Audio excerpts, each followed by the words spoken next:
Estamos así, terminando el estudio del credo de Nicea, que empezamos hace muchísimo tiempo. Terminamos la semana anterior de la parte del credo, de las características de la iglesia. Creo en la iglesia que es una santa, católica y apostólica. Explicamos ampliamente los 4 aspectos de la iglesia que da énfasis el credo de Nicea, que es la profesión de la iglesia por los últimos 1700 años. Y ahora entramos en la profesión del credo, que dice, confesamos que hay un solo bautismo. El credo de Nicea confiesa que la iglesia tiene un solo bautismo. Aparentemente eso pues parece una contradicción, porque el bautismo el Señor lo mandó a hacer como parte de la salvación, pero todo en la historia de la iglesia tiene un porqué. Gracias a Dios nosotros tenemos historia. Y hubo una herejía en el siglo III, específicamente en el año 248, de un presbítero llamado Novaciano.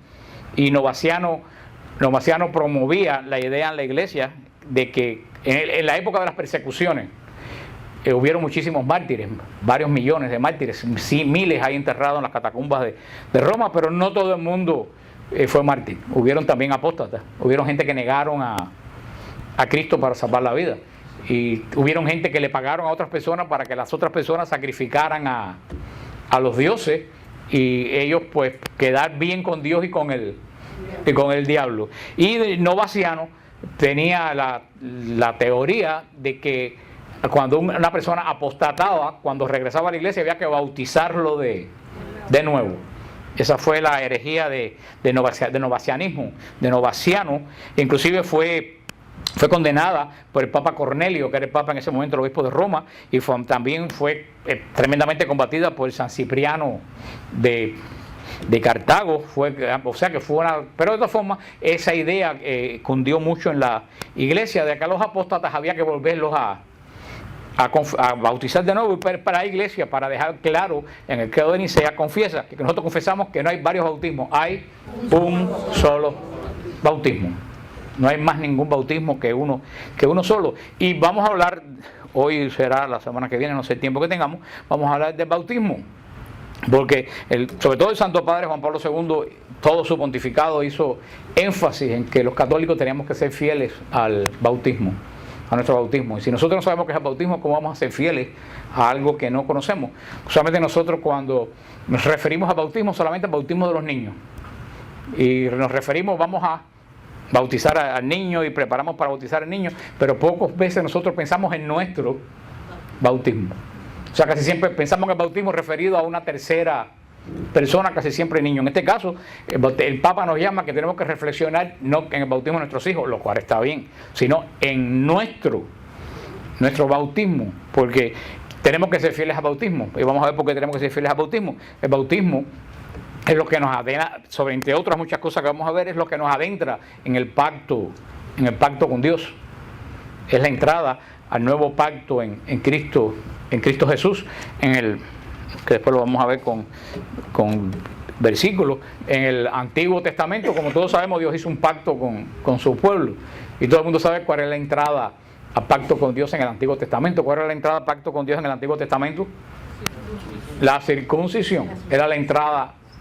Una persona podía nacer en Jerusalén, hijo del sumo sacerdote, pero si no era circuncidado, no era parte del pacto. Y por eso, y todo el mundo que conoce a los judíos hasta el día de hoy saben a qué edad se circuncidan los niños judíos. ¿A qué edad se circuncidan los niños judíos? ¿Ustedes saben? A los 8 días de nacido. A los 8 días de nacido los judíos circuncidan a los niños. Según esa ataque que tenemos de las iglesias protestantes, que dice que porque nosotros bautizamos a los niños, yo no he visto nunca a nadie atacar a los judíos. Los protestantes que conocen también la Biblia, nunca los he visto criticar a los judíos. Dice que los niños no se pueden bautizar temprano porque no entienden nada, ¿no? Entonces, niños judíos que los circuncidaban a los 8 días de nacido, pues también los judíos también están equivocados. Gracias a Dios, entonces estamos equivocados los judíos, los católicos, estamos equivocados la mayoría de los creyentes de la fe de Abraham. Y hay una cosa muy, muy importante: los judíos circuncidaban a sus niños a los 8 días de nacido, porque todo padre bueno judío quería que su hijo fuera parte de la alianza lo más rápido posible.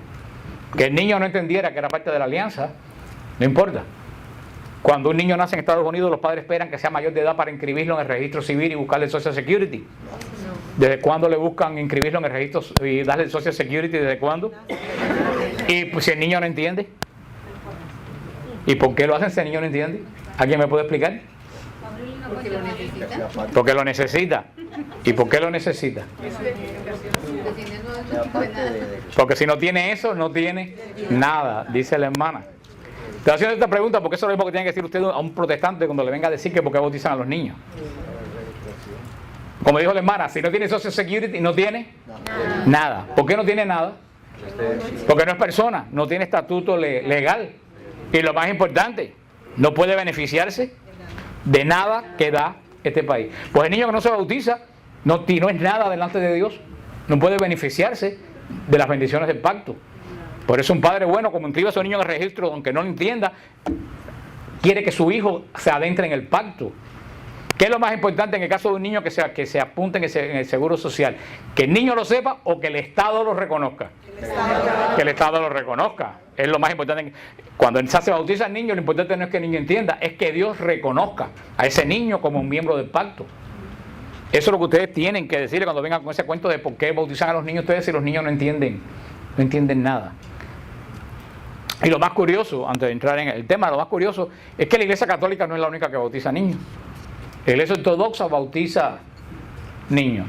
La Iglesia Episcopal bautiza niños. La Iglesia Anglicana bautiza niños. La Iglesia Luterana bautiza niños. La Iglesia Presbiteriana bautiza niños. La Iglesia Metodista bautiza de niños a la gente. ¿Y no, cuál es la única que critican? A la católica. Y ustedes se dan cuenta de que hay algo tendencista es el simple deseo de estar, no voy a decir la palabra porque están grabando, pero les doy licencia para que ustedes se la imaginen. Esta controversia del bautismo nunca existió en la iglesia en cuanto al bautismo de los niños. Esta controversia surge a partir del siglo XVI. Ni siquiera surge con Lutero. Lutero nunca criticó ni fustigó el bautismo de los niños. Esta idea de no bautizar a los niños comenzó con los anabaptistas en el siglo XVI, una de las tantas 400 sectas que se separaron de Lutero cuando Lutero dividió la iglesia. Ya en el siglo XVI había más de 400 iglesias divididas de la primera y única división de Lutero. Después de los anabaptistas para acá, pues los bautistas tomaron esa idea porque los bautistas salen de los anabaptistas. Y de los bautistas pues los han tomado muchísimas de las sectas, pues hoy en día de corte pentecostal o evangélico, aunque son tan diferentes una de otra que tú ni sabes, porque mira, la iglesia esa donde iba el candidato Obama, dice que el pastor bautizó a las hijas, pero entonces esa iglesia parece que sí bautiza a niños, o sea que hay una diferencia tan grande de doctrinas y de formas de pensar, pero esa división comienza a partir del siglo XVI. Por 16 siglos nadie tuvo la controversia sobre el bautismo. La posición de estas personas que no bautizan niños es, y aquí lo saqué de la teología bíblica y sistemática de Meyer Perman, que es protestante, dice: bautismo en agua no tiene poder salvador en sí mismo. Se bautiza a la gente no para que sea salva, sino porque es salva. Por lo tanto, no podemos decir que el rito sea absolutamente necesario para la salvación. La elección del convertido a la gracia y gloria de Dios es completada al ocupar su lugar públicamente como miembro de la Iglesia de Cristo. Esta es la posición de Meyer Perman, un teólogo protestante. O sea que para ellos el bautismo es sencillamente una profesión de fe de una persona que haya encontrado la fe, que ha encontrado el camino. Entonces viene a la iglesia y se para aquí y dice: bueno, yo hago profesión pública de fe, no es un rito importante. ¿Cuál es esta es la posición protestante de esas iglesias protestantes que no bautizan? Porque como les dije, hay iglesias protestantes que sí bautizan. ¿Cuál es la posición católica? Dice el Catecismo de la Iglesia: el santo bautismo es el fundamento de toda vida cristiana, el pórtico de la vida en el Espíritu y la puerta clave, el acceso a los otros sacramentos. Por el bautismo somos liberados del pecado y regenerados como hijos de Dios. Llegamos a ser miembros de Cristo y somos incorporados a la iglesia y hechos partícipes de su misión. Ese es el punto de vista de la iglesia católica. La iglesia protestante, que es un simple acto de confesión pública de fe. La posición católica, que más que eso, que es un acto que nos incorpora a la iglesia, nos libra del pecado y nos hace hijos de Dios. Esos son las 3 puntos del bautismo. Primero, que nos hace, que nos libera del pecado original. Segundo, que nos hace hijos de Dios. Y tercero, se dice, nos hace miembros de la iglesia, por eso quiere decir que nos introduce en el pacto con Dios. Por eso, ¿qué dice la Escritura? En Juan 3, del 10 al 12, en este famoso capítulo que todos ustedes conocen, de Nicodemo, la discusión de Jesús con Nicodemo. No lo vamos a leer porque no tenemos tiempo, porque todos ustedes lo conocen. Dice, ¿se acuerdan las palabras? Nicodemo invita a Jesús va a ver a Nicodemo de noche, y cuando Jesús llega a ver a Nicodemo le dice la famosa frase: tienes que nacer de nuevo si quieres ver el reino de Dios. Y Nicodemo, figúrate, yo me imagino, pensando un poco, poniéndome en el lugar, ¿quién era Nicodemo? Un personaje de Israel. José, no. Se llamaba, yo creo que se llamaba Joseph, Nicodemo se llamaba. Nicodemo era un personaje de Israel, un maestro, miembro de Sanedrín, un personaje importante que invita a un carpintero de 30 y tantos años. Fíjate que lo invita de noche, parece que para no perder de su reputación, viéndolo hablar con...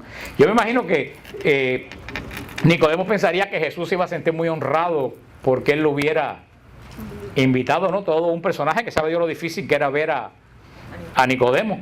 Y cuando llega Nicodemo, Jesús en vez de decir: ay, señor Nicodemo, muchas gracias por invitarme, qué bueno que usted me ha dado la oportunidad de conocerlo.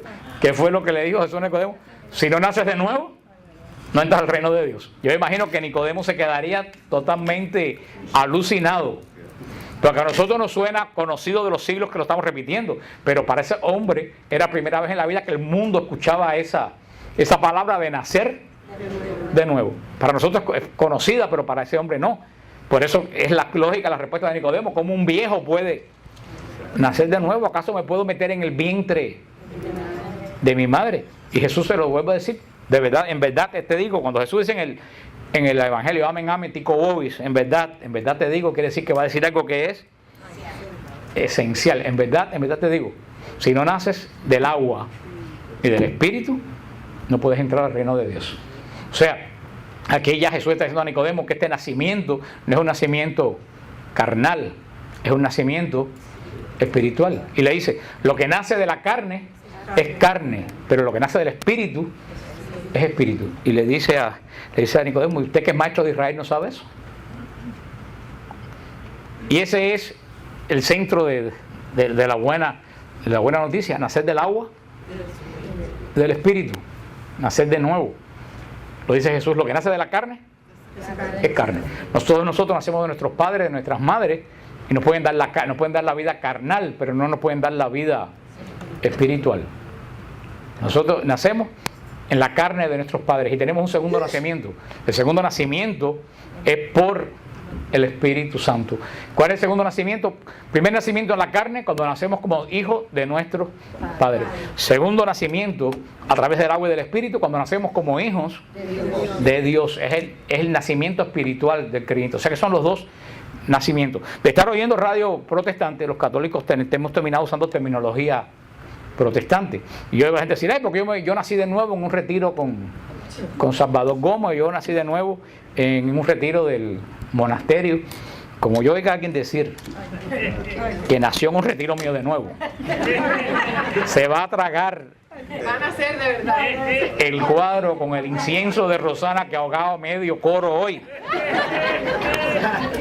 En ningún retiro mío ni de nadie nace nadie de nuevo. Ningún hombre tiene poder para hacer nacer a nadie de nuevo. El primer nacimiento es de la tierra, el segundo nacimiento es de lo alto y viene por el Espíritu. Solamente un hijo de Dios, así como un hijo de hombre solamente nace de hombre, un hijo de Dios solamente puede nacer de Dios. Y la forma la dio Jesús, por el agua y por el Espíritu. Y después decir: vayan a bautizar en el nombre del Padre, del Hijo y del Espíritu Santo. El cristiano, vamos a ver después, nace por el agua del bautismo y por el poder del Espíritu Santo. Es el segundo nacimiento que ningún hombre te lo puede dar, porque lo que da la carne solamente da carne. Ese es el gran misterio. A mí me decía una vez, yo hablando con un pastor bautista, amigo mío, que le dije, bueno, si el bautismo no sirve para nada, explícame qué es lo que quiere decir nacer por segunda vez del agua y del espíritu. Pero no, eso de nacer del agua es que cuando el niño nace está en la placenta y la placenta tiene agua. Yo dije, verdaderamente yo creo que yo no tengo mucho más que seguir hablando con semejante adoquín. Porque vaya, yo le dije, ven acá, hijo, pero entonces si la placenta nace después o el niño nace junto con la placenta.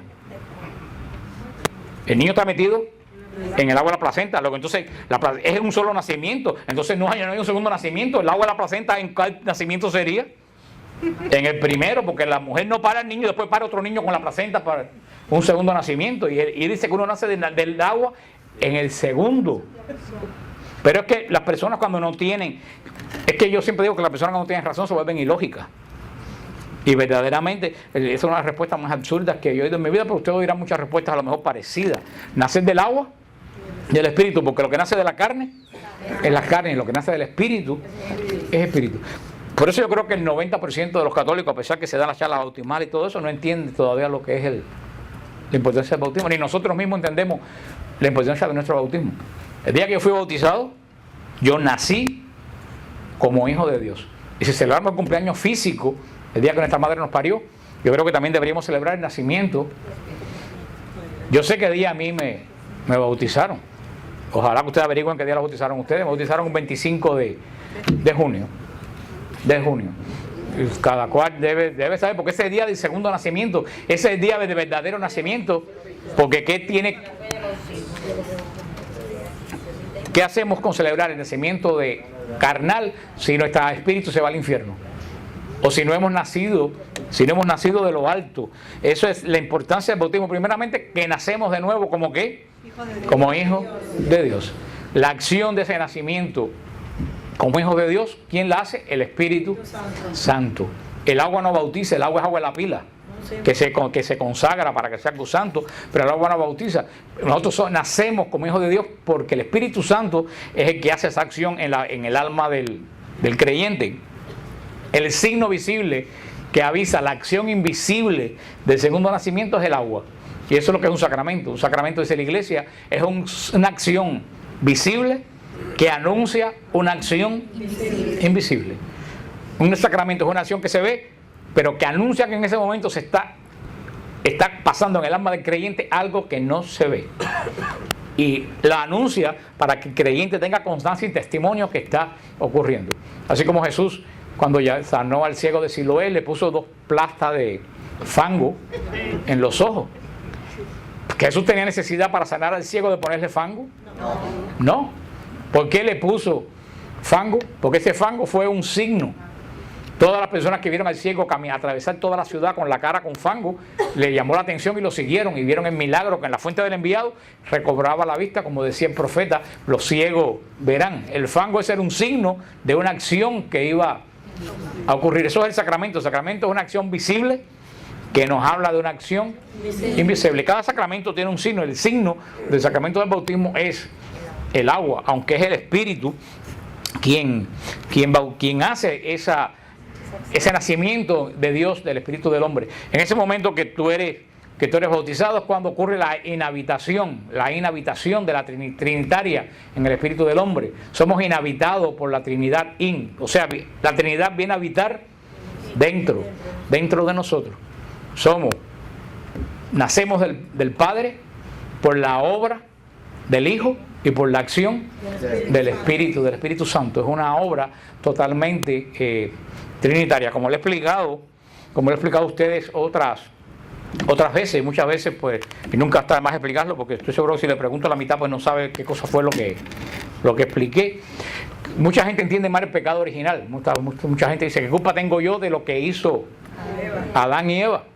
Y cuando se ve así, ¿qué culpa tengo yo después de 3 millones de años de que hicieron Adán y Eva? Porque yo voy a cargar lo que hizo una gente que yo no conozco. Pero eso no es el pecado. La gente piensa que el pecado original, que San Agustín es el gran teólogo que abre a la iglesia la realidad del pecado original, aunque ya el rey David decía, en pecado me concibió mi madre, ya lo decía el rey David. Pero el pecado original, todo el mundo piensa que es algo con lo que nacemos. Y el pecado original no es con algo con lo que nacemos. El pecado original es que nacemos con algo que nos falta. O sea, no nacemos con algo que no es de nosotros, nacemos sin algo que era de nosotros y lo perdimos. Y como lo hemos explicado, ya muchos de ustedes que se recuerdan de aquella explicación, Adán y Eva, y eso es lo que quiere decir en Génesis, esa frase tan hermosa, que Dios venía a caminar por la tarde con Adán y Eva.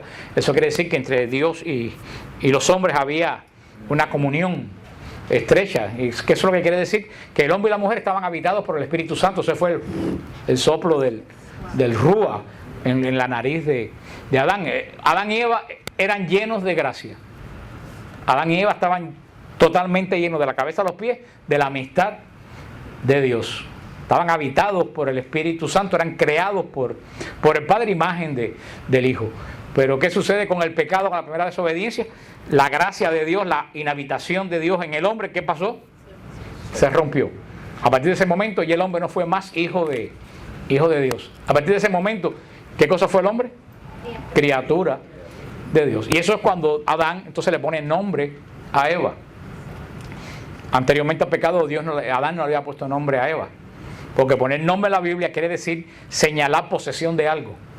Y el hombre y la mujer eran totalmente iguales, por eso la mujer se llamaba mujer, no tenía nombre. Después del pecado, Adán llama a esa compañera de él madre, que quiere decir Eva. Con ese acto quiere decir que se rompió la comunión entre Dios y el hombre. Ya el hombre no es libre, ya el hombre es posesión de alguien. Alguien ya es posesión de alguien. ¿Por qué? Porque Dios dejó de habitar al hombre. A partir de ahí, todos los hijos del hombre nacen fuera de la gracia de Dios.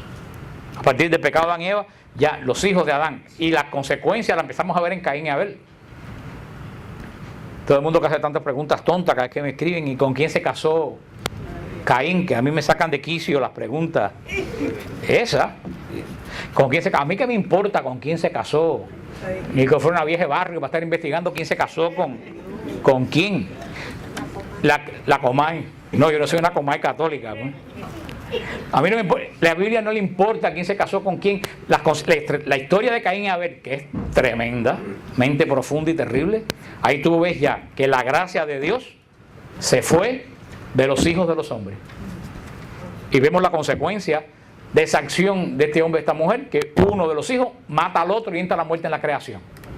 Ahí vemos la prueba palpable que la gracia de Dios había abandonado al hombre. Esa es la terrible historia de Caín y Abel. Y así nacían todas las personas fuera de la gracia de Dios. Fuera de la gracia de Dios solamente el pecado. Aquí no hay que yo estoy medio en gracia o que no. Tú si no estás en gracia, estás en pecado. O como dice, estás en desgracia. Esa palabra desgracia tiene un tremendo profundo. No hay nada más horrible que estar en desgracia. Estar en desgracia quiere decir que tú no tienes la gracia de Dios. La gracia de Dios. Por eso todos los hombres nacían fuera de la gracia. Nacer fuera de la gracia, nacen en pecado. Y así siguió porque el pecado dañó la naturaleza del hombre.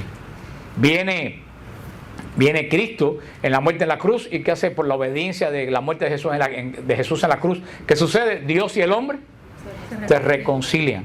Pero la naturaleza humana del hombre ya está dañada por el pecado. Ya no era como al principio. Entonces ahora el hombre nace por la reconciliación de Cristo con Dios, entre el hombre y Dios. Y es lo que muchas veces nosotros no entendemos. No es que Cristo nos reconcilió a cada uno de nosotros.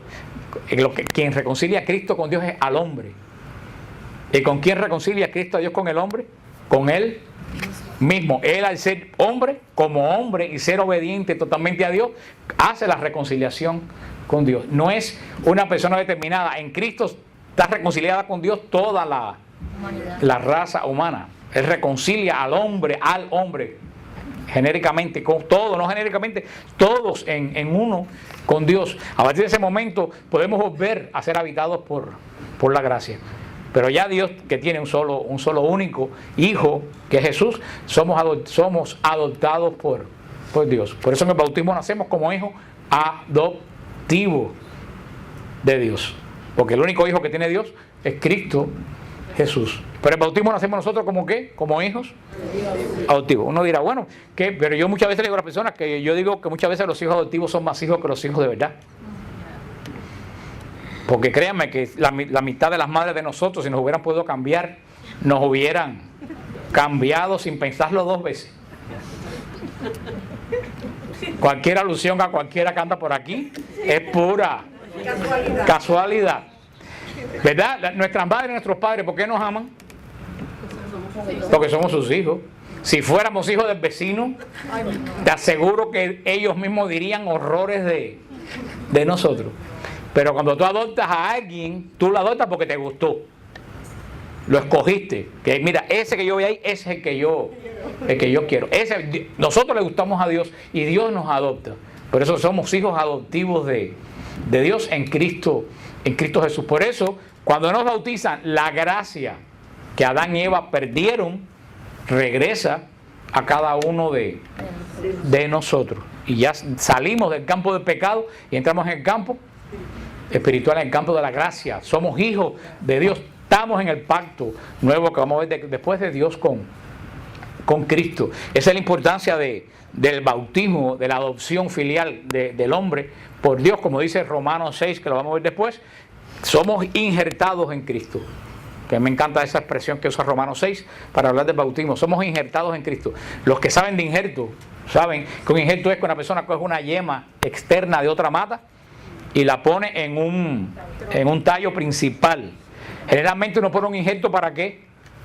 Para mejorar la especie, para mejorar la planta, ¿no? Por eso nosotros que estamos fuera del tronco principal, que es Dios, somos por Cristo introducidos, injertados en Dios. ¿Y qué hace un injerto? Un injerto chupa la resina de la planta y ¿qué es lo que hace? Se desarrolla y que así nosotros chupamos la gracia de Dios y nos desarrollamos espiritualmente por esta unión que tenemos, por este nacimiento. A la vez que tú eres bautizado, cuando Dios te mira, Dios reconoce en ti no una criatura, Dios reconoce en ti un hijo. Reconoce en ti un hijo. Y esa es la importancia, esa es la primera fase del bautismo, que nacemos como hijos de Dios. Ustedes tienen claro ese concepto, cómo nacemos como hijos de Dios. Pero ahora lo que tenemos que hacer es que nosotros cada uno pensar en el día que yo nací como hijo de Dios. Porque el Papa quiere que los católicos seamos fieles al bautismo. Y tenemos que ser fieles al bautismo. Cada sacramento, en cada sacramento el Señor te da algo, pero al mismo tiempo el Señor te pide algo. En cada sacramento. El Señor no da nada de gratis. Y ustedes dirán que raro esto que está diciendo, pero ¿sabe por qué? Yo lo tengo visto. Cuando tú regalas algo gratis, a la gente no le da valor. Cuando tú dices, no, esto cuesta $25, tú dices, oye, si cuesta $25 el CD, debe ser que está bueno. Si tú dices, vale $2, tú dices, eso no sé. Por experiencia lo tengo visto. Tú tienes que pedir algo. Tú mismo lo ves con la ropa. Cuando tú ves una ropa que te gusta mucho y tú miras la etiqueta y ves que vale $6, tú dices, esto en cuanto lo laves, se va. Por eso, el Señor nos da en los sacramentos, pero también nos pide algo a cambio. Por eso cada sacramento, el Señor te da una gracia, pero te pide una fidelidad a esa gracia. ¿A qué estamos llamados en el bautismo? ¿Cuál es la exigencia de Dios en el bautismo? ¿Qué cosa nos da Dios en el bautismo? La paternidad divina. Nacemos como hijos de Dios. En el bautismo Dios nos exige que vivamos como hijos de Dios. Esa es la gran responsabilidad del bautizado. La responsabilidad del bautizado es vivir como hijo de Dios. Y viene la gran pregunta que el Papa Juan Pablo II insistió tanto que se hiciera. ¿Vivo yo como hijo de Dios? Un hijo bueno, por supuesto, trata de vivir agradando a su padre. Cualquier hijo en su familia que es bueno, trata de agradar a su padre. Y el hijo se pone contento cuando el padre se siente orgulloso de él. Bueno, el Señor nos pide que nosotros vivamos así. Primero que vivamos agradando a nuestros padres. Por eso primero que tenemos que, para poder agradar a Dios, tenemos que saber qué cosa le agrada a Dios. Porque si yo no sé qué cosa le agrada a Dios, ¿cómo yo voy a vivir agradando a Dios? Por eso, para eso tenemos la Sagrada Escritura y el Magisterio de la Iglesia. Para saber qué cosa agrada a Dios. Y Jesús fue bien simple. Jesús fue bien simple. No como la antigua ley con los 613 preceptos. Jesús fue bien simple cuando dijeron, ¿qué hay que hacer para tener la vida eterna? Jesús lo dijo, ama a Dios ama a Dios sobre todas las cosas y al prójimo como a ti mismo. Dijo, ahí está la ley y los profetas.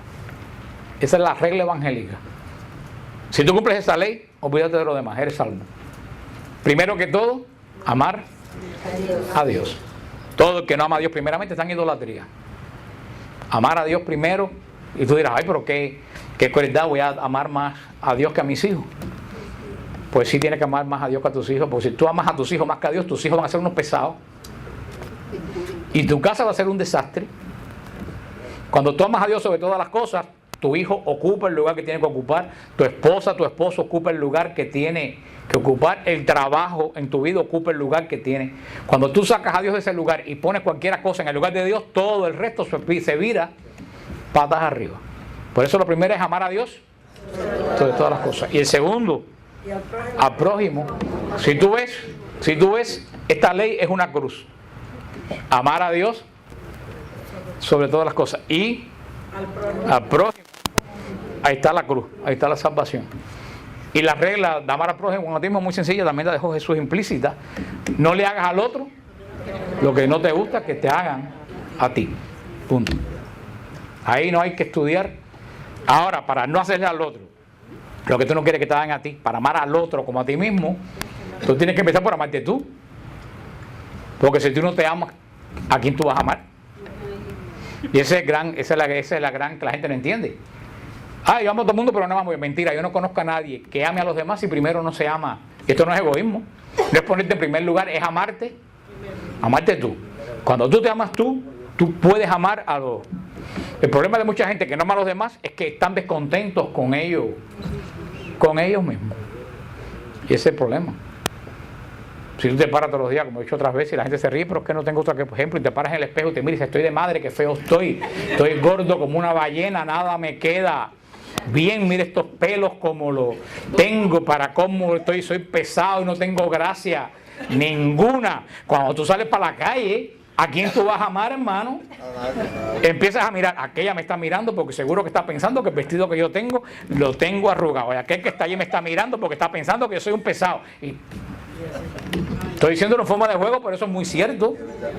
Para tú amar a los demás, tú tienes que comenzar por amarte a ti mismo. Es decir, yo soy un hijo de Dios y soy irreemplazable e irrepetible en el plan de Dios. Como yo no va a haber otro. Y Dios me tiene escrito en la palma de su mano. Cuando entendemos eso, nosotros podemos empezar a amar a los demás. Que quieran que no, todo esto tiene que ver con el bautismo. Ese es el gran compromiso de los cristianos, amar a Dios sobre todas las cosas y al prójimo como a ti mismo. Si ustedes se fijan, y eso está clarísimo en la ley, aquí en la Escritura, Jesús no habló para nada de teología. Pablo es el que hablaba de teología.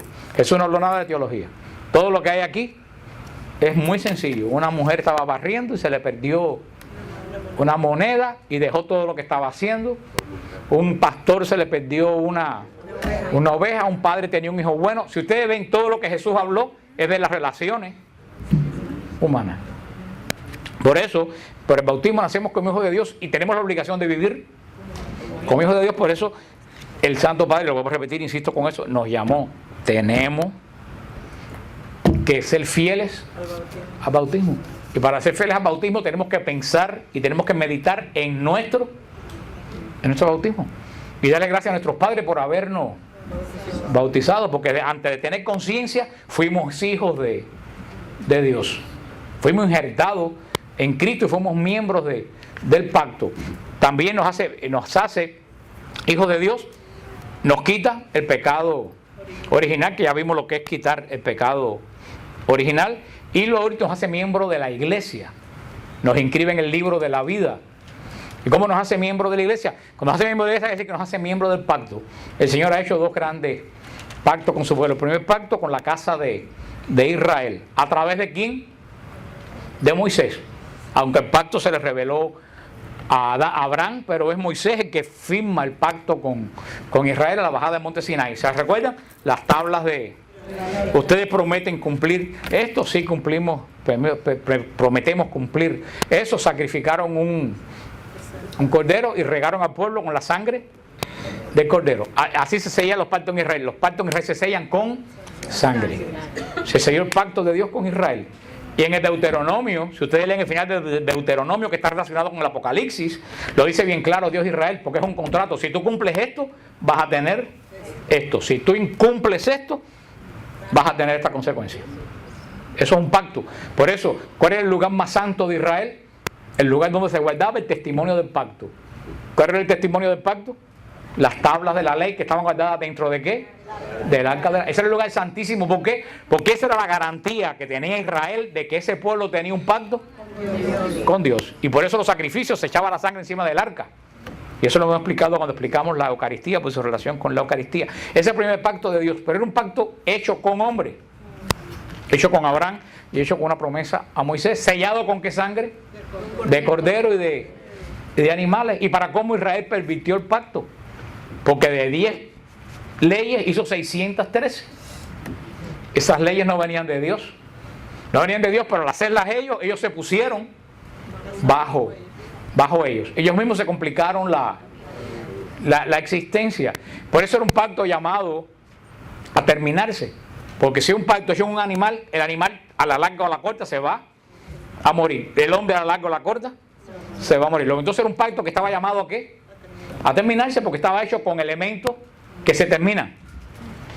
Por eso siempre ya el profeta Jeremías habla, ya dejaré un pacto de piedra para hacer un pacto de carne. Escribiré ahí en los corazones de los hombres. Ya se sabía que ese pacto se iba a acabar. Y aunque ustedes crean que no, eso tiene que ver con el arca de la alianza que se perdió. El arca de la alianza no se perdió. El arca de la alianza Dios mandó a retirarla. Si ustedes leen Macabeos, dice que Jeremías enterró el arca en Monte Nebo, allá a la salida de Jerusalén, cuando venían los babilonios, y cuando Jeremías cerró, que fue allá, alguien le habló, y cuando fue a virar para ver en qué lugar quedó el arca, ya no pudo encontrar el lugar donde se guardó el arca. O sea, el arca no se perdió, Dios desapareció el arca. ¿Y por qué el Señor desaparece el arca 400 años antes de Cristo? Porque ahí estaba el contrato del pacto de Dios, ¿con quién? Con Israel. ¿Israel había cumplido el pacto? No, Dios le dijo, tú no lo cumples, rompemos el contrato. Fue el pueblo quien lo incumplió. Por eso el testimonio del pacto hace 400 años que no existía. O sea que cuando Cristo viene a la tierra, lo que había en el templo de Jerusalén era un simulacro de culto. Porque ¿se acuerdan dónde se hacía el perdón del pecado? ¿Dónde se tiraba la sangre? Arriba de la tapa del arca. ¿Había arca? No. Entonces ¿qué hacía el sumo sacerdote ese día? Nada. Con guardar las apariencias. Como la gente que va a misa a 45 minutos, esperar que se acabe para cumplir con Dios. Ese pacto se acabó. En la cruz comienza, es cuando se acaba el pacto. Cuando Jesús dice, todo se ha cumplido o consumido. Cumplido quiere decir, no quiere decir, cuando Cristo dice todo se cumplió, la palabra que se cumplió es en el sentido como que una persona que está en la cárcel y dice, ya yo cumplí la sentencia. Quiere decir que se agotó lo que estaba viviendo. Eso quiere decir, Cristo en la cruz agotó ¿qué cosa? La ley. La ley se agotó, la antigua ley se agotó en la cruz. Cuando dice todo se cumplió, quiere decir que todo el Antiguo Testamento quedó cumplido. Y Jesús en la cruz hace el nuevo pacto. Por eso que la cortina del templo se rasga de arriba abajo, dice ya este culto y este pacto. Y San Pablo va a decir después en Hebreo que en ese momento el culto de Dios pasa de ser físico a espiritual, es el culto celestial, que tiene que ver con la Eucaristía y es otro tema. Pero por eso entonces, recuerden, ese primer pacto lo hizo el pueblo de Israel, porque el pueblo de Israel fue bañado con la sangre de él. Por eso la circuncisión. Cuando al niño se le hace la circuncisión, el kit de la circuncisión no es por gusto. El kit de la circuncisión judío es que cuando le cortan al niño ahí, el niño echa sangre. Y cuando el niño echa sangre, esa sangre que echa el niño lo adentra ¿en qué? En el pacto de Moisés. En el nuevo pacto, ¿quién pone la sangre en el nuevo pacto? Cristo. Ninguno de ustedes en el bautismo le sacan sangre ni nada por el estilo. Por eso ya no, porque el pacto nuestro no está hecho por cada uno de nosotros con Dios. El pacto de nosotros lo hizo Jesús con Cristo. Por eso es un pacto eterno. El pacto del Cordero de Israel se acabó porque el Cordero era un Cordero que moría. El pacto de nosotros lo hace el Cordero de Dios que es inmortal. Por eso el nuevo pacto es eterno. La sangre del Cordero que se rezaba a Israel encima, que hizo el sellamiento del pacto, esa sangre de Cordero tenía valor simbólico. Ahora, La sangre que se derrama en el nuevo pacto es la sangre de Cristo. Por eso el pacto no es tuyo y mío, ¿el pacto de quién es? De Cristo con Dios. Ahora yo entro en ese pacto a través de ¿qué? Del bautismo. Cuando tú te bautizas, por eso tú no tienes que poner sangre como la circuncisión, porque la sangre ya la puso. ¿Y quién la puso? Cristo. Cuando tú te bautizas, tú entras en el pacto que hizo Cristo con Dios. ¿Ustedes entienden eso?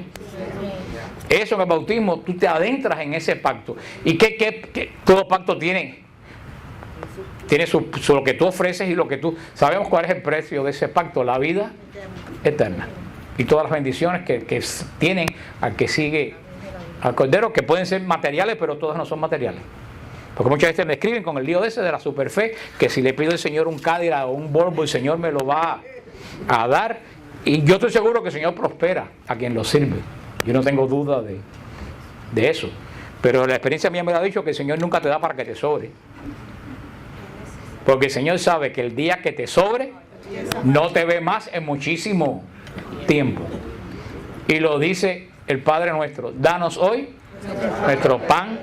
No dice dame el pan de hoy, de mañana y de pasado, por si acaso. No, dame el pan. Cuando tú recibes, y mucha gente aquí lo sabe y yo lo sé, el Señor nunca te va a dar de más, pero tampoco te va a dar de menos. Por lo menos lo he visto en mi vida. Nunca te falta. No te sobra, pero tampoco te... Ahora he visto mucha gente que le ha sobrado y se han perdido por lo que les ha sobrado. Las bendiciones que promete el Señor más que nada, porque es que inclusive si tú no tienes bendiciones espirituales, tú no puedes apreciar las bendiciones materiales. Esos hijos que crían los padres, que se lo dan todo desde que nacen, todo, ¿valoran lo que los padres hicieron por ellos? ¿Valoran lo que tienen ellos? No. Por eso los americanos ricos tienen mucha razón, muchas veces ponen a los hijos en el periódico y todo eso, porque el niño tiene que saber el valor. Y así pasa con nosotros. Para nosotros verdaderamente saber el don de Dios, tenemos que saber el valor y tenemos que ganarnos esa bendición de Dios. Pero sobre todo, las bendiciones del pacto son tremendas bendiciones espirituales.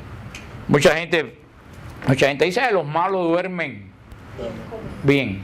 Yo digo, sí, pero el problema es cuando se despiertan. Cuando se despiertan, yo no quiero estar en los zapatos de ellos. He visto muchos despertares de los malos terribles. Que la gente ha dicho, mira qué suerte tiene fulano, mira cómo sinvergüenza que es, como tiene dinero. Y yo le digo a la gente, ¿tú crees que el dinero solamente, más que nadie que yo sé la falta que hace el dinero? Créanme. Que yo de vez en cuando le digo, viejo, pues tu madre, pero de lo que me vas a del lado allá, tirame un poco ahora. Y descuéntamelo. Yo sé, como decía un guajiro de allá en mi pueblo, Dios aprieta pero no suelta. Y yo le decía, no suelta, es Dios aprieta pero no ahoga. Y él decía, no, que a mí no me suelta. Pero verdaderamente, yo sé la necesidad que hace falta el dinero, pero hermano, conozco mucha gente con muchísimo dinero que lo que tienen es un sufrimiento encima y un enredo arriba que no hay quien lo arregle. He visto muchos palacios que adentro son prisiones. Sí, señor. Y he visto muchos apartamentos humildes que adentro son palacios. Todo está en dependencia de lo fiel que tú seas al bautismo. Por eso es que la iglesia, y ya no me queda tiempo, la semana que viene vamos a ver los versículos bíblicos que avalan esto que dice la iglesia sobre el bautismo y el bautismo en la iglesia primitiva a través de los padres de la iglesia. Pero dice la declaración Gaudium et Spes del Concilio Vaticano, que dice alegría y esperanza. Dice, los hijos de Adán se encuentran despojados de la semejanza divina, deformada por el primer pecado. Eso está en la Constitución del Concilio, que aquí lo tenemos escrito en el Catecismo de la Iglesia. Antes de terminar, una cosa que se me había olvidado, que yo le expliqué una vez aquí, me nunca se me olvidó, yo expliqué una vez lo que era la concupiscencia. Y lo expliqué, y después vino el padre Francesco y dijo las consecuencias de la concupiscencia, y una doña que no está aquí hoy dijo, ¿nos puede explicar qué cosa es la concupiscencia? Y hacía 2 semanas que yo había explicado qué cosa era la...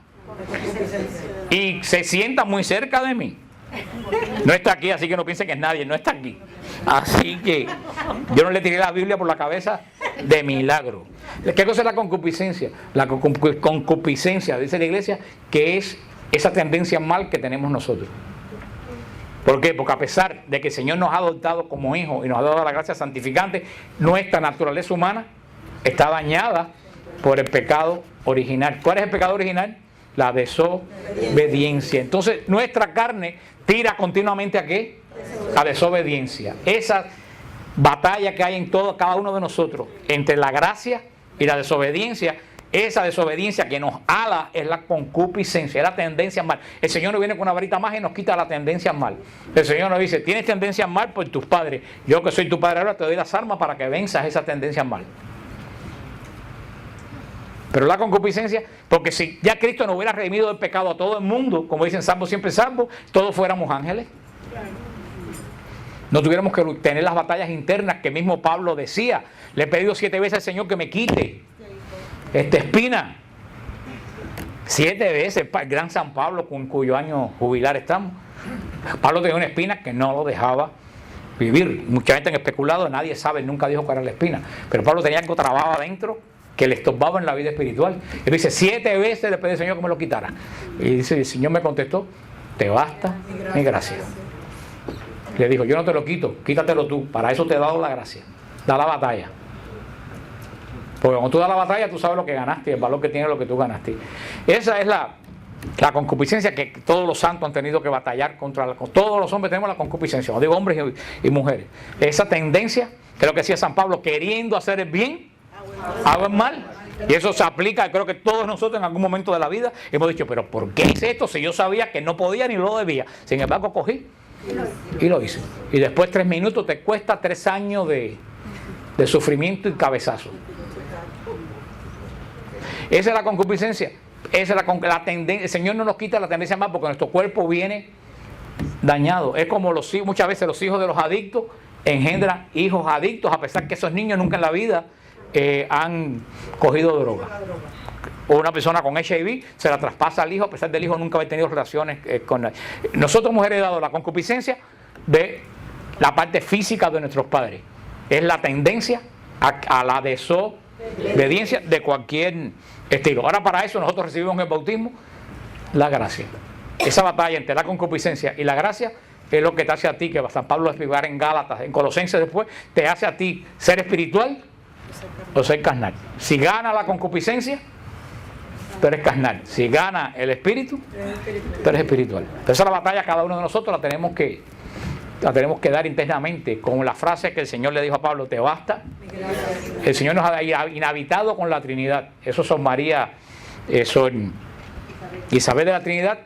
Yo les invito a leer los libros de Sor Isabel de la Trinidad, que nació en Dijon, donde nació Santa Juana Francisca de Chantal. Como esta muchacha de 26 años, que vivió 2 años en el Carmelo, ha escrito lo que ha escrito sobre la inhabitación trinitaria en el espíritu del hombre, que dimos un retiro en Tampa sobre la inhabitación trinitaria en el corazón del hombre. La semana que viene vamos a ver los versículos bíblicos que nos refuerzan que el bautismo sí es un nuevo nacimiento, y vamos a ver qué hacía la iglesia primitiva con el bautismo, para terminar esta parte de que confieso que hay un solo bautismo para perdón de los pecados. Después veremos la resurrección de la carne y la parucía. ¿Hay alguna pregunta sobre esto? Para pasar a los anuncios, ¿hay alguna pregunta sobre esto?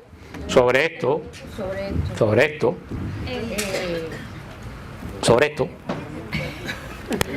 Porque te conozco, mascarita. Sobre esto. Dime. Tiene relación Ya no es sobre esto, ahora tiene relación con esto. A ver, dispara, dime. Cuando los católicos se van de la iglesia católica y se van a otra iglesia. A otra iglesia. Lo que hacen es bautizar. ¿Eso tiene que ver con esto? Sí, ¿cómo no? Claro que tiene que ver con esto. Es bueno la pregunta que hace la hermana. Nosotros, la iglesia lo tiene bien claro, y lo decimos en el credo: confieso que hay un solo bautismo. Por ejemplo, si una persona viene, cuando yo daba el catecumenado, ¿te acuerdas, Mir, de que tú y Rubén me ayudaban allá en San Hugh, cuando era el catecumenado de adultos? Y eso, por eso yo lo sé bien por la arquidiócesis. Cuando una persona viene de una iglesia protestante, que ha sido bautizada en el nombre del Padre, del Hijo y del Espíritu Santo, y en agua, la iglesia no lo vuelve a bautizar, porque creemos que hay un solo bautismo. Sin embargo, tú te vas a una iglesia protestante y te vuelven a meter en una piscina. Eso es un bañito. Porque hay un solo bautismo. Y eso es esas son las incongruencias de la iglesia protestante. Ellos dicen que las obras no sirven para nada. Y entonces te vuelven a bautizar. Eso no es una obra. Si ya te bautizaron. Eso es una incongruencia para mí. Pero ese volverte a bautizar eso es totalmente, tú sabes, ese nuevo bautismo que la gente que se va de la iglesia católica reciben en la iglesia protestante de nuevo, ¿tú sabes qué cosa es? Ese es el sellamiento de su apostasía. Eso quiere decir, yo renuncio a toda mi fe católica y al bautismo que recibí encarnado en Cristo para meterme en otro lado. Eso es sellamiento de apostasía, ese bautismo. Porque un solo bautismo, el bautismo en agua, en el nombre del Padre, del Hijo y del Espíritu Santo, es válido aunque lo haga un ateo. En caso de muerte, si un ateo sabe que ese niño es hijo de católico, lo quiere bautizar y tiene la intención de bautizarlo en el nombre del Padre, del Hijo y del Espíritu Santo con agua, ese bautismo es válido, aunque lo ha hecho un ateo. En caso de bautizar, todo cristiano puede bautizar. En caso de peligro, todo cristiano puede bautizar, porque el mandamiento de bautizar es para toda la iglesia. La iglesia lo ha regulado a los presbíteros y a los obispos para que haya una constancia de que esa persona es un bautizado, porque ese libro del bautismo es lo que marca la vida de todo sacramental, de todo católico. Por eso que se exige pero bueno, mira, aquí tenemos Manuel, perdóname te cojo ejemplo, tenemos a Manuel que se bautizó en esta Pascua. Manuel venía de la iglesia pentecostal. Manuel, párate para que te vean, que después del bautismo algo lo espantó, pero bueno, aquí está otra vez Manuel, bienvenido. Pero ¿por qué volvieron a bautizar a Manuel? A Manuel lo volvieron a bautizar por una característica. A él lo bautizaron con agua salada en la playa. Y para mí como que ese bautismo, el otro día fui a la playa y estaban bautizando más gente en la playa, en todo el mundo con una gritería y nadando los bautizados. A mí aquello me pareció, y por eso lo volvieron a bautizar, porque el bautismo de Jesús es con agua viva, con agua dulce, porque para el judío el agua viva, el agua que corre, es señal del Espíritu de Dios. Sin embargo, para el judío el agua salada es señal de lo malo, del mal viene la iniquidad. Por eso los que bautizan en agua salada en el mar, yo me hizo pensar lo que estaban haciendo allí, estaban bautizando a la gente en iniquidad. Pero los mormones bautizan en el nombre del Padre, del Hijo y del Espíritu Santo, pero no es válido. ¿Por qué no es válido? Porque el concepto que tienen del Hijo, del Padre y del Espíritu Santo es diferente al concepto que tenemos nosotros. Entonces, ellos no creen en la Trinidad. No creen en la Trinidad. Entonces no vale ese. No, yo no sé ni si, yo creo que no bautizarán tampoco, pues si está Jesús ahí, ¿para qué va a bautizar? Otra cosa que les quiero, no me alegro la aclaración, una cosa que les quiero aclarar, porque me viene en mente con la pregunta que hizo ella, que sí tiene que ver con esto. Una cosa muy interesante. Jesús nunca se bautizó católico. Raymond, ustedes conocen a Raymond, que pertenece a qué ministerio, él tenía una secretaria que pertenecía a la iglesia del pastor Agüero. Y yo nunca en mi vida he estado más cerca del crimen que en ese momento. Porque yo voy a lo largo del carro y Raymond, mira, que esta hermana no entiende lo que es el bautismo. Y yo le explico lo que es me dice, pero Cristo se bautizó a los 33 años. Y le digo, pero ven acá, hija, le explico. Cristo no se bautizó católico. El bautismo de Cristo no es el bautismo de la iglesia. El bautismo de Cristo es un ritual judío que hasta el día de hoy se hace. Cuando una persona se convierte a judaísmo, se tiene que circuncidar, tiene que aceptar la ley y se tiene que meter en una piscina.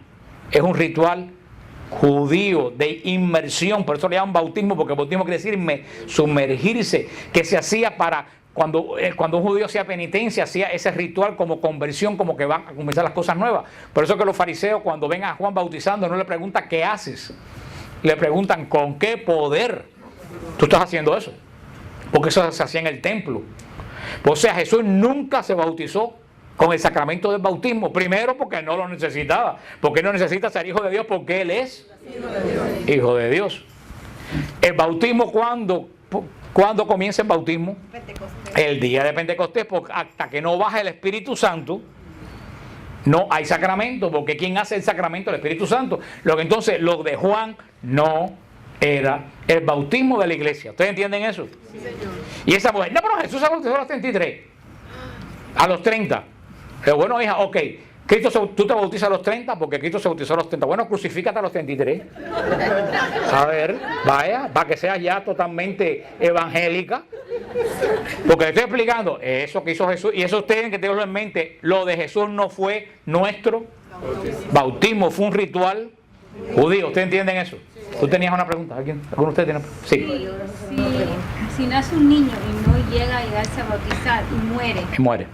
Ok, es muy buena pregunta. Si un niño muere sin bautizar, ahí quienes primero tienen responsabilidad son los padres. Esos son los primeros responsables de todo. El Señor les va a contar. Porque si un niño está en peligro lo primero que tiene que hacer un padre que lo sepa es coger agua. Mi sobrinito nació y le tuvieron que hacer una operación recién nacido en el estómago y yo lo bauticé en el lavamano del hospital.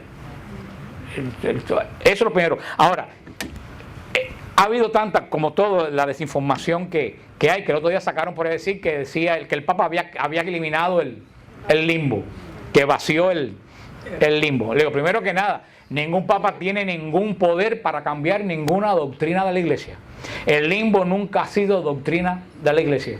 El limbo fue una interpretación que se le pidió a los teólogos de la Edad Media, de la misma pregunta que me hizo la hermana, que es lo que a todo el mundo le ha dado vuelta en la cabeza. ¿Qué pasa con los niños que no están en el pacto, que no están bautizados? Y los teólogos de la Edad Media dijeron que no sabían y que se quedaban en un limbo. Quiere decir que no sabían si eran salvos o si no eran salvos. Pero nunca se declaró doctrina. Eso fue una interpretación teológica. El Papa Benedicto XVI, Juan Pablo II, le pidió eso mismo a los teólogos, con todo el avance que hay de los estudios escriturales. Le dijo a los teólogos, ¿qué pasa con los niños que mueren sin ser bautizados? Y estos teólogos dieron ya una respuesta más sensata. Dijo, los encomendamos a la misericordia de Dios. No sabemos qué pasa. La Iglesia no inventa. No sabemos qué pasa. No quiere decir que quitaron el limbo, porque el limbo nunca existió como doctrina. Fue una interpretación teológica. Le dice la Iglesia, no sabemos qué sucede, dice la Iglesia, pero sabemos que Jesús, que ama tanto a los niños y que es todopoderoso, porque Dios buscará la forma de dar la salvación al niño que no tenga el bautismo. Por eso tenemos que confiarlo, la misericordia de Dios, pero no podemos dar doctrina porque no tenemos base para sustentar esa. Y los niños abortados. Tienes que ser niño de nuevo para entrar en el... Exactamente, como Dios ama tanto a los niños que no tienen el bautismo, Dios es todopoderoso, buscará alguna forma. Por ejemplo, los mártires que morían antes de recibir el bautismo, los mártires que eran catecúmenos y eran martirizados por la fe, la Iglesia decía que recibían el bautismo de sangre, que la sangre que ellos derramaban era su propio bautismo. Los niños abortados. Será lo mismo también, a lo mejor reciben bautismo de sangre también, con su propia sangre, si viene a ver son mártires también. Sí, hermana, dígame usted, allá atrás. ¿No cree usted que sería una buena idea establecer la costumbre de celebrar el día del bautismo? Claro que sí. No solamente el día que nacemos. Claro, eso fue lo que dijo ahorita, que debíamos cada uno averigüe su fecha de bautismo y celebre el día del bautismo, que ese es el verdadero nacimiento. Claro que sí, eso es magnífica. Por lo menos tomen la iniciativa esta semana de averiguar qué día ustedes se bautizaron. ¿Alguna otra pregunta para pasar? Dime, para ti, a ver, Johan, dime. Después vamos para ti, terminamos ahí. A ver. Bueno, yo no sé, en la escuela yo vi una vez un libro que tenía una imagen de Moisés cuando bajaba del monte con las tablas y había unas tablas que había roto. O sea, Él rompió el primer par de tablas. Entonces siempre quedé con la idea, ¿es que eran más de 10 mandamientos o cómo era la cosa? No sabemos y me alegro mucho que la hayas roto por si acaso. Porque si con 10 no podemos, si llegan a ser 20, yo no quiero saber qué pasa. No, debe ser lo mismo porque Dios lo volvió a escribir. Moisés lo rompió porque ¿qué cosa es los mandamientos? El pacto. Y cuando baja de la montaña, ¿qué se encuentra con el pueblo? Que todavía no había bajado de la montaña, ya había roto el pacto, por eso es que rompió las tablas, pero Dios lo volvió a llamar cuando Dios se reconcilió con su pueblo y le volvió a dar las tablas que estaban. Pero el primer set de tablas fue las que se rompieron. En Venezuela hay una costumbre antes del bautismo de la iglesia que dicen echarle agua al niño y se celebra al niño y se bautiza. No, eso antiguamente le llamaban el agua de socorro. Ajá, pero ese bautizo no tiene valor. Si no hay urgencia de muerte, nadie tiene potestad para hacer el bautismo, tiene que hacerlo canónicamente. Ya no es un problema de validez teológica, es un problema canónico que la iglesia te exige. Si tú haces eso, está fuera del orden de la iglesia. Tú lo puedes hacer por si acaso al niño le pasa algo, pero lo más sensato es llevar lo más rápido posible al niño a bautizar. Yo cuando daba clase de bautismo, habían mujeres que iban en estado a coger las clases de bautismo para bautizar al niño enseguida que nacía. Y hay gente que espera 6 o 7 años por negligencia, después al niño le pasa algo que Dios no lo quiere. Y hay gente que coge a los padrinos y después llaman a la iglesia diciendo, quítame el padrino porque me fajé con él. Y no hay padrinos que se quitan. A la vez que Dios sella algo, es para siempre. La última pregunta. A ver, ella y después Rubén y ya, más preguntas. Diga usted. Una pregunta de duda que tengo. A ver. Si te invitan a bautizar a un niño y la persona no está viviendo la fe, ni va a la iglesia ni nada. Es que no debe ser padrino. Es que la iglesia lo dice bien claro. El padrino La hermana destapó una olla de grillo. El padrino garantiza la fe del niño. Si tú buscas un colateral para que el banco te dé un carro y el colateral que te busca para que te firme está en bancarrota y no tiene un kilo, ¿te sirve de colateral para que el banco te apruebe un carro? ¿Qué condición tiene que tener que te sirva de colateral?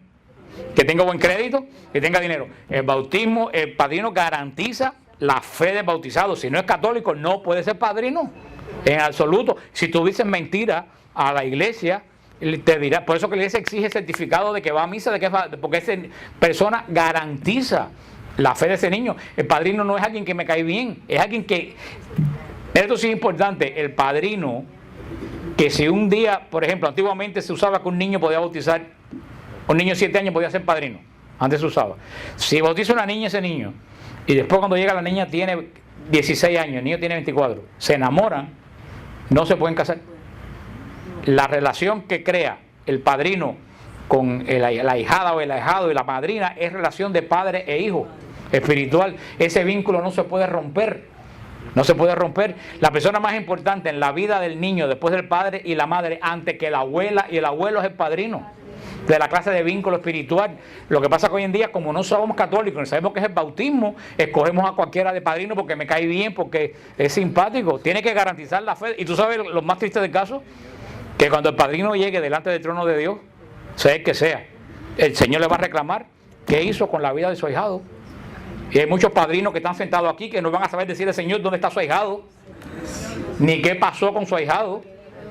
Un padrino tiene que responder como un padre delante del trono, porque el compromiso del padrino es que si el padre falla en la educación de la fe, el padrino es el responsable de la fe de esa persona.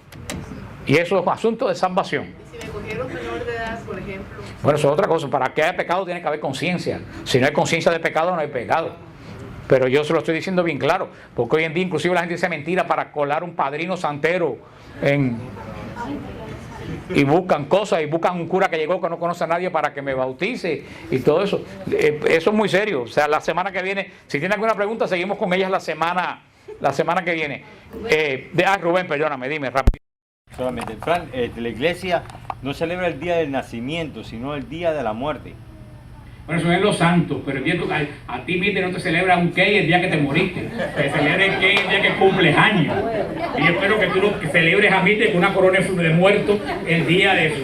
Eso es de los santos. El santo celebra el día que el santo entra en el reino de los cielos, pero mientras estamos en la tierra nos pican con un cake el día que nacimos. Y por eso tenemos que tener la idea. Yo, por ejemplo, a mí no me gusta celebrar el día de mi cumpleaños. No, me gusta celebrar el día de mi santo, que es el día de San Francisco Para mí el día de mi santo es más importante que el día de mi cumpleaños. Porque para mí es muy importante San Francisco de así. Y viene dentro de poco. Así que si hay algún ícono o algo que me quieras regalar, con mucho gusto. Yo no acepto ropa ni dinero, pero yo acepto solamente íconos y libros. Nada más que eso es lo único que yo acepto. Es que este tema es muy importante porque hay una confusión tan grande entre los católicos sobre lo que es sobre los católicos que van a la iglesia. Imagínate tú, los que nunca van a la iglesia, ¿qué es lo que tendrán en la cabeza referente a? Lo ven como una fiesta social, cuando no es cuando el bautismo es posiblemente la acción espiritual más grande que tú vas a recibir en tu vida.